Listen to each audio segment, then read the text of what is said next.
नमस्कार दोस्तों, कलयुग के चमत्कार संतों की वाणी में आप सबका स्वागत है। दोस्तों, आज का हमारा विषय बाकी के विषयों से मोटिवेशनल स्टोरी, धार्मिक कथाएं, जानकारी, व्रतों की जानकारी, इन सब से अलग रहेगा, लेकिन ये हमारे सबके लिए बहुत ही महत्वपूर्ण होगा। दोस्तों, आज हम बात करेंगे उन खर्चों की जिनके कारण जाने अनजाने में हमसे ज़्यादा खर्च हो जाता है और भविष्य में हमारे अमीर बनने के सपने को वो प्रभावित करते हैं। दोस्तों, इस वीडियो में हम सिर्फ टोटल 5 खर्चों में से 2 खर्चों की बात करेंगे और बाकी के 3 खर्चों की बात इससे अगली वीडियो में करेंगे। आइए बात करते हैं पहले खर्चे की। दोस्तों, अगर आपकी उम्र 15 से 30 साल तक है तो ये खर्चे की बात बहुत ध्यान से सुनने वाली है। ये वो उम्र होती है जब हमें अपनी चीजें दिखाने का शौक होता है कि मेरे पास दूसरों से कुछ अलग है या दूसरों से कुछ अलग महंगी चीज है, जिससे हम अपने आप को सुपीरियर शो करते हैं और इससे हमारे में अहंकार की भावना जागती है। मैंने अपने आसपास के रहने वाले बच्चों से पूछा कि तुम सब की पहली जरूरत क्या है, तुम क्या लेना चाहोगे? तो जानते हो उन्होंने क्या जवाब दिया? मैडम, हमें तो आईफोन चाहिए।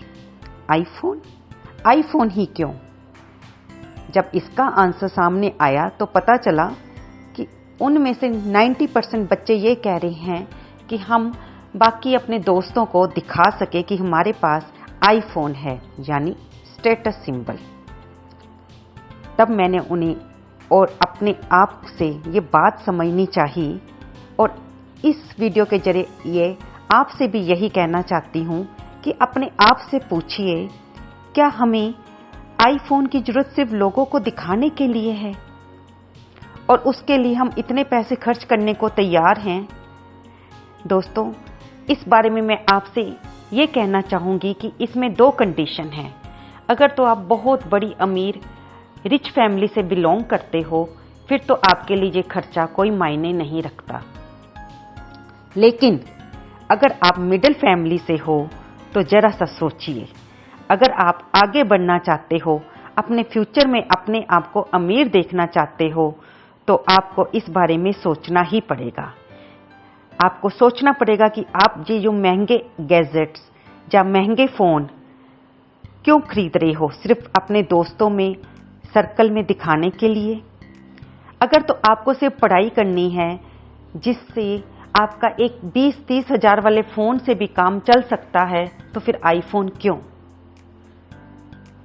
अब दूसरी कंडीशन, अगर आप मिडिल फैमिली से बिलोंग करते हो लेकिन आप अगर क्रिएटर हो और आपको लगता है कि आईफोन में आने वाली जितनी भी सुविधाएं हैं वो आपको एक अच्छा क्रिएटर बनने में, आपका डिजिटल वर्क करने में आपको सहायक सिद्ध होगी, तो आपका वो फ़ोन लेना बनता है। और आपको अगर लगता है कि आप अपने इस काम से इतना कमा लेंगे कि आपकी आउटपुट आपके खर्चे से ज़्यादा होगी, फिर तो मैं कहती हूँ कि आपका ये लेना चाहिए। लेकिन अगर सिर्फ आपने पढ़ना है या सिर्फ फ़ोन पर बातें ही करनी है, तो फिर आप 20-30 हज़ार वाला फ़ोन भी आपके लिए ठीक है। अभी तो आपको शायद ना समझ आए, लेकिन थोड़े समय बाद आपको लगेगा कि आपने ये खरीद करके बहुत समझदारी की। आपने 1 लाख की बजाय 20 से 30 हज़ार वाला फ़ोन खरीद कर अपने 70 से 80 हज़ार रुपये बचा लिए, जो कि आपका बहुत बड़ी बचत होगी और जिसका आपको भविष्य में फ़ायदा होगा। कैसे?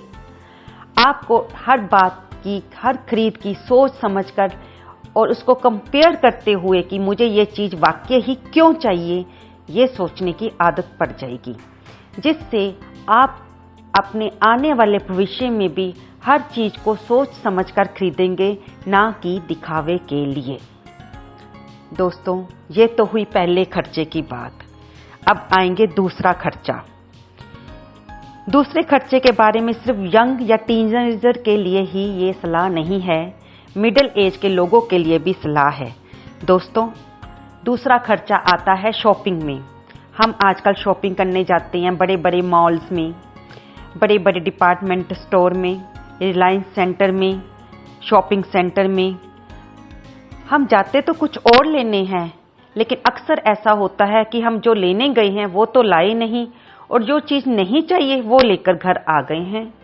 या फिर अक्सर ऐसा होता है कि जो चीज़ हम लेने गए हैं उसके साथ ही हम वो वाली चीज़ भी ले आए हैं जिनकी हमें ज़रूरत नहीं थी, लेकिन हम वहाँ जाकर सिर्फ देखकर और अट्रैक्टिव होकर उस चीज़ के प्रति हम उसे खरीद लाए।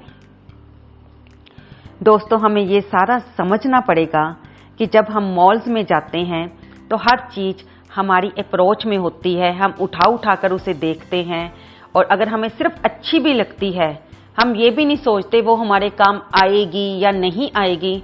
हम ये सोचते हैं कि कभी ना कभी वो हमारे काम आ जाएगी, इसलिए हम उसे ले लेते हैं। हम ये भी नहीं देखते कि वो जब तक हमारे काम आएगी क्या वो एक्सपायर्ड तो नहीं हो चुकी होगी।